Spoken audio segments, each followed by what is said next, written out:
هنتكلم النهاردة عن موقع كويل بوت. هو واحد من أدوات الذكاء الاصطناعي المخصصة للكتابة ولإعادة صياغة النصوص والمقالات، هدفها إنشاء محتوى فريد من نوعه وتحسين جودة المحتوى.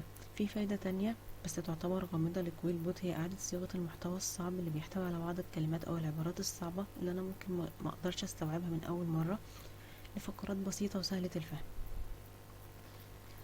احنا طبعا بنحتاج إعادة الصياغة في موضوع الاستشهاد بتاعنا والاقتباس الباراجراف. لما بنعمل بحث مثلا لازم ما يعديش نسبة معينة من الاقتباس، فبنحتاج إعادة الصياغة عشان كده. طبعا مهما حصل، هو أي أداة من الذكاء الاصطناعي الأوتبوت اللي أنا هاخده منها لازم أراجع وراها، ولازم أتشك، وممكن أعيد كمان. يعني هو بيديك مثلا البداية وانت ممكن تعيد برضو فوقه، تعيد صياغة مرة واتنين وتلاتة مع مدى. المهم، أهم أداة في إعادة الصياغة، أهم أداة عندنا هي إعادة الصياغة في كويل بوت. هي ما بتقومش على البحث عن المعاني المرادفة للكلمات اللي المستخدم اداها بشكل عشوائي، لا، هي بتستخدم القواعد النحوية المناسبة، وبتقدر ان انت وبتضيف الكلمات المناسبة لسياق النص. تمام. كويل بوت بيقدم محتوى مجاني بيتضمن وصول محدود للأدوات، وطبعا إعادة الصياغة هي أصلا مجانية، بس برضو ليها عدد محدد من الكلمات. ودلوقتي بقى احنا هنشرح مثلا أهم أدوات الكويل بوت اللي هي أصلا مجانية. أنا دخلت هنا على الموقع اهو، هعمل هنا لوج ان، هعمل كونتينيو ويز جوجل، أنا أصلا مسجلة حساب جوجل.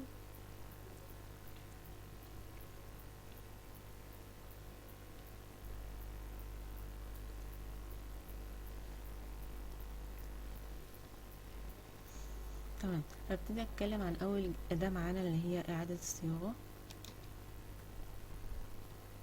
هنا لو أنا معايا نص عملت له بيست، هو طبعا هنا معدي عدد الكلمات اللي المفروض ان انا معديهاش في اعادة الصياغة. انا مثلا هشتغل الجزئية دي وهعمل هنا اعادة الصياغة، بدأ يظهر لي هنا النص معاد صياغته.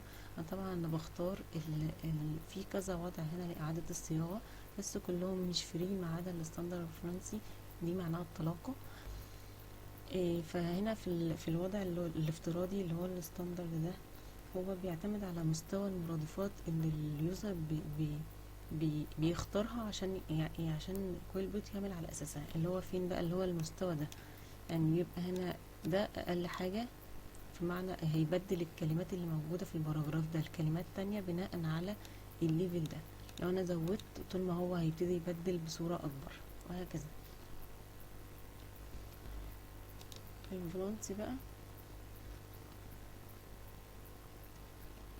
هو هنا بيحافظ على الكلمات الموجودة أصلا في النص، المراد إعادة صياغتها مع تحسين بس صياغة بعض الجمل واستخدام الكلام اللي هو بيناسب السياق، فهتلاقيه تحس ان هو مغيرش قوي في المعاني بتاعة الكلمات.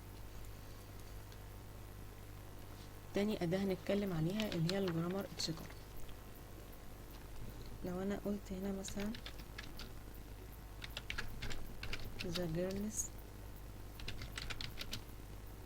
it's the key، تمام. هو هنا هيبتدي يطلع لي الاخطاء اللي موجوده في النص اللي انا دخلته. اول حاجه ان ازاي لازم تبقى كابيتال، طبعا الفعل هنا غلط، هو المفروض يبقى ايه. وهنا في دوت في الاخر اللي هي علامات الترقيم، وهكذا. تمام. تالت خدمه هنتكلم عنها اللي هي اي ديتكتور. دي طبعا لو مثلا الكلام مثلا دخلناه على موقع وهو قعد صياغته، يعني مواقع تانية مثلا ومنشأة أصلا من الذكاء الاصطناعي. مثلا في مواقع كتير قوي احنا بندخلها عشان نعمل محتوى بنص مثلا بكلمة بيكتب لي تكست وهكذا. فهي دي الخدمة دي عشان أقدر أحدد إذا كان النص اللي معايا ده هو أصلا منشأ من الذكاء الاصطناعي أو لأ. تمام.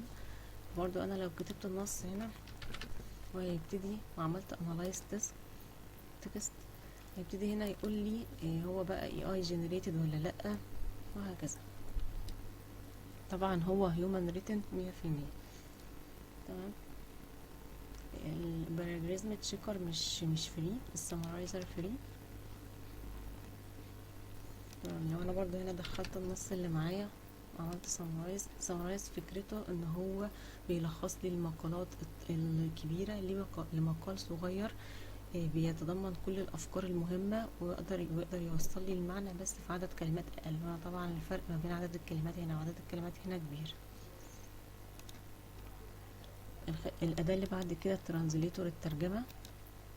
لو انا مثلا عايز اترجم النص ده من اللغة الانجليزية للغة العربية، ابتدى ان هو يحول الباراجراف هو من الانجليزي للعربي. ماشي. السايتيشن جنريتور، انا هنا ممكن لو معايا بيبر اعمل لها ابلود، هو هيجيب الريفرنس بتاعها على طول بصورة تلقائية. لو انا مثلا عايز ابحث باسم الكلمة واختار الكلمة البيبر بتاعتي اهي مثلا، هيبتدي ان هو يجيب المرجع على طول لوحده، هو يعمله. لو انا عايزه اعدل فيه بقى هبتدي اعمل edit واعدل في اللي انا عايز اعدله. الحاجات دي ممكن اعمل لها اكسبورت، هتنزل ملف وورد فيه بيبقى فيه الريفرنس اهو.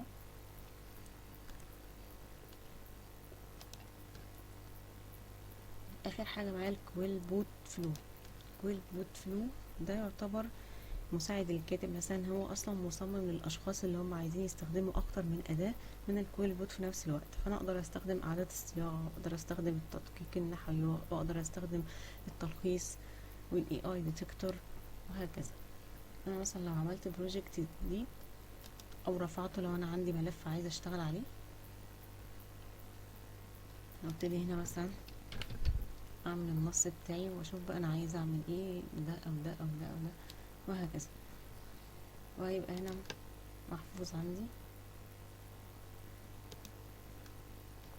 هيبقى محفوظ لي هنا في ماي بروجكتس.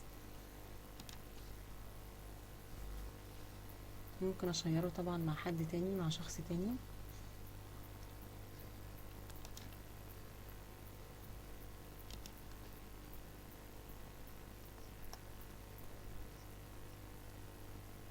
ممكن ان انا اضيف الكروم اكستنشن عشان ما اضطرش ان انا افتح الموقع كل مره يبقى موجود عندي على الكروم. انا هنا ضايفاه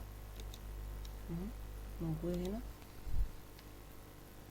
وبس كده.